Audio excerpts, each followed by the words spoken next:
President নির্বাচিত না হলে নিশ্চিহ্ন হয়ে যাবে ইসরায়েল, এমন দাবি করেছেন ডোনাল্ড ট্রাম্প। এখনও বেশিরভাগ ইহুদি ডেমোক্র্যাট পার্টিকে সমর্থন করছে বলেও হতাশা প্রকাশ করেন তিনি। এদিকে ট্রাম্পের কঠোর অভিবাসন নীতির সমালোচনা করেন ডেমোক্র্যাট প্রার্থী কমলা হ্যারিস। তার অভিযোগ, ট্রাম্প ক্ষমতায় এলে যুক্তরাষ্ট্র থেকে বিতাড়িত করা হবে হাজার হাজার অভিবাসীকে। দেশি পাকা টমেটো আর সিক্রেট রেসিপির কম্বিনেশনে তৈরি ব্রাউন সস, সসের বস। ঘনিয়ে আসছে মার্কিন প্রেসিডেন্ট নির্বাচনের দিনক্ষণ।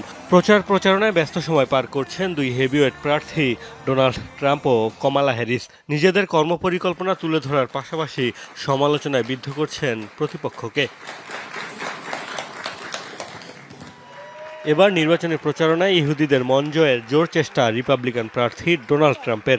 ওয়াশিংটনে এক প্রচারণায় অংশ নিয়ে ট্রাম্প বলেন, ডেমোক্র্যাটরা ক্ষমতায় গেলে নিশ্চিহ্ন হয়ে যাবে ইসরায়েল। অস্তিত্ব রক্ষায় ইহুদিদের নিজেকে ভোট দেওয়ার আহ্বান জানান তিনি। আমরা যদি এই নির্বাচনে না জিতি, তবে 2 থেকে 3 বছরের মধ্যে ইসরায়েলের অস্তিত্ব বিলীন হয়ে যাবে।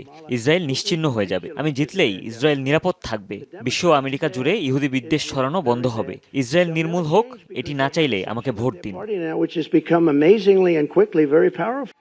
এদিকে অভিবাসনকে ইস্যু বানিয়ে ট্রাম্পের বিরুদ্ধে প্রচারণা চালাচ্ছেন কমালা হ্যারিস। বলেন, ট্রাম্প ক্ষমতা এলে আমেরিকা থেকে বের করে দেওয়া হবে অভিবাসীদের। এছাড়াও অভিবাসন আইনে সংস্কার আনার আশ্বাস দেন হ্যারিস। আমাদের ভেঙে পড়া অভিবাসন নীতি সংস্কার প্রয়োজন।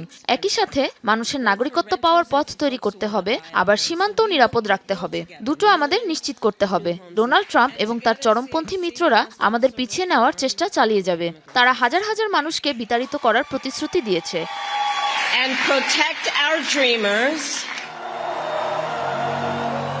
আগামী 4 নভেম্বর অনুষ্ঠিত হতে যাচ্ছে মার্কিন প্রেসিডেন্ট নির্বাচন। মোস্তফা মাহমুদ, যমুনা নিউজ।